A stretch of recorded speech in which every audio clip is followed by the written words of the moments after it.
जय श्री राम दोस्तों, कैसे हैं आप सब लोग। तो यहाँ अगर हम बात करें कि भारतीय शेयर बाजार किस तरीके का मोमेंटम दिखा सकता है अगले हफ्ते, तो यहाँ हम डिस्कस करेंगे कि पिछला हफ्ता कैसा रहा और आने वाले हफ्ते में किस तरीके का मार्केट ट्रेंड देखने को मिल सकता है। तो ये वीडियो आपके लिए है, इस वीडियो में अंत तक बनिए। यहाँ आपको हम ये बताएंगे कि किस तरीके का मार्केट का ट्रेंड हो सकता है, कौन कौन से इंपॉर्टेंट लेवल होंगे और मार्केट में किस तरीके का रुख देखने को मिल सकता है। तो यहाँ अगर हम पिछले हफ्ते की बात करें तो मार्केट काफी रेंज बाउंड रहा। हालांकि कुछ इंडेक्सेस पॉजिटिव में क्लोज हुए, कुछ इंडेक्सेस नेगेटिव में क्लोज हुए। तो यहाँ अगर हम बात करें निफ्टी की, तो निफ्टी करीबन 23,970 के आसपास क्लोज होता हुआ नजर आया। निफ्टी ने अपना वीकली लो करीबन 23,796 का बनाया और ऊपर में करीबन 24,334 के हाइज बनाए।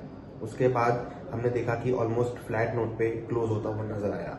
वहीं हमने देखा बैंक निफ्टी करीबन 54,863 के लेवल पे क्लोज होती हुई नजर आई। करीबन 2.25% की गिरावट बैंक निफ्टी में देखने को मिली। वहीं अगर हम सेंसेक्स की बात करें तो सेंसेक्स में हमने फ्लैट नोट पे क्लोजिंग होती हुई देखी, करीबन 76,913 के लेवल पे।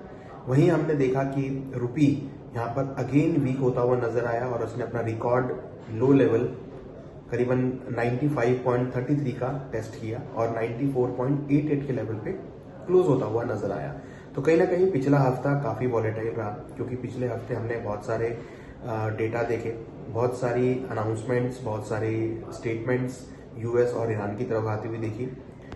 एक तरफ सीज फायर की बात चल रही थी तो दूसरी तरफ ईरान ने सीज फायर को कैंसिल किया और बोले कि जब तक यूएस हमारी बात नहीं मानेगा तब तक वो वॉर खत्म नहीं करेंगे, और उन्होंने स्टेट ऑफ हॉर्मुज को बंद कर दिया।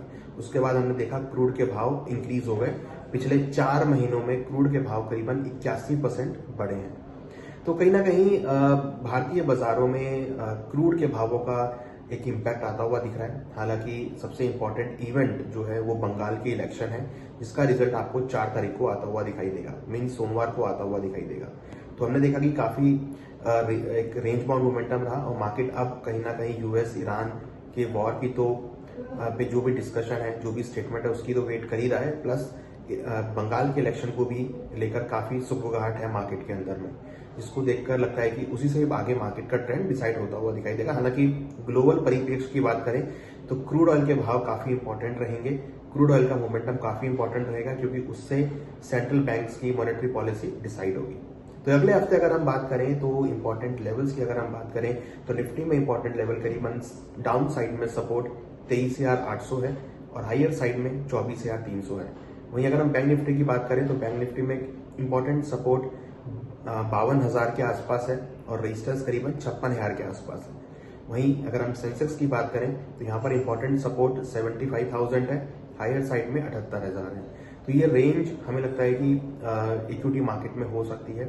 और इंटरेस्टिंगली अब ट्रम्प साहब थोड़े से एग्रेसिव होते हुए दिखाई दिए हैं। उन्होंने बोला है कि जो उनकी नेवी है वो स्टेट ऑफ हॉर्मुज में ऐसे पायरेट्स की तरह काम करेगी और जो भी डिस्ट्रप्शन होगा उससे सुलटती हुई नजर आएगी। एक ब्लॉकेड क्रिएट करेंगे, एक पायरेट्स की तरह काम करेंगे। तो एक अनिश्चित वाला बात उन्होंने बोली है, जिससे पूरे ही बाजार में आपको अनिश्चितकालीन देखने को मिल सकती है। उसकी वजह से कहीं ना कहीं अगर हम देखेंगे तो पूरे वर्ल्ड के बाजार में एक अनसर्टेनिटी क्रिएट होती हुई दिखाई देगी। हालांकि हमने इक्विटी मार्केट में जंप आते हुए देखा, तो लग रहा है कि मार्केट कहीं ना कहीं लोअर लेवल पे सपोर्ट लेता हुआ नजर आ सकता है, क्योंकि जिस तरीके से ट्रम्प साहब का स्टेटमेंट है उससे लग नहीं रहा है कि वो अभी किसी वॉर के मूड में है। वो कोशिश कर रहे हैं कि किसी भी तरीके से वॉर सुलझता हुआ नजर आए और स्टेट ऑफ हॉर्मुज ओपन होता हुआ नजर आए, और जो ईरान है वो उनके जो भी न्यूक्लियर डील के बारे में बातें हैं उसको मानते हुए नजर आए। तो यहाँ अगर आप देखेंगे तो कहीं ना कहीं एक पॉजिटिविटी आपको मार्केट में देखने को मिल सकती है। हालांकि अनसर्टेनिटी भी रहेगी और एक पॉजिटिविटी भी रहेगी। तो लग रहा है कि आने वाले दिनों में अगर हम आने वाले हफ्ते की बात करें तो मार्केट अगेन एक रेंज में हो सकता है, बट हाँ बाय ऑन डिप्स आपको देखने को मिल सकते हैं, जैसा हमने लास्ट वीक में भी देखा।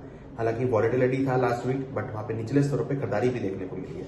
तो यहाँ पर अगर हम बात करें तो मिड कैप स्मॉल कैप में अच्छी बढ़त आपको देखने को मिल सकती है, वहां पर खरीदारी का ट्रेंड देखा जा सकता है। उसके साथ साथ कुछ सेक्टर है जहां पर हम ऑप्टिमिज्म देख सकते हैं, जिसमें सबसे इंपॉर्टेंट है अगर हम बात करें तो ऑटो सेक्टर, क्योंकि ऑटो सेक्टर के नंबर बहुत अच्छे आए हैं, ऑटो सेक्टर के रिजल्ट अच्छे आए हैं, उससे काफी हद तक सपोर्ट मिल सकता है। दूसरी तरफ अगर हम बात करें तो यहाँ पर मेटल सेक्टर में अच्छी खासी डिमांड देखने को मिल सकती है, जिसका इम्पैक्ट भावों में रहेगा।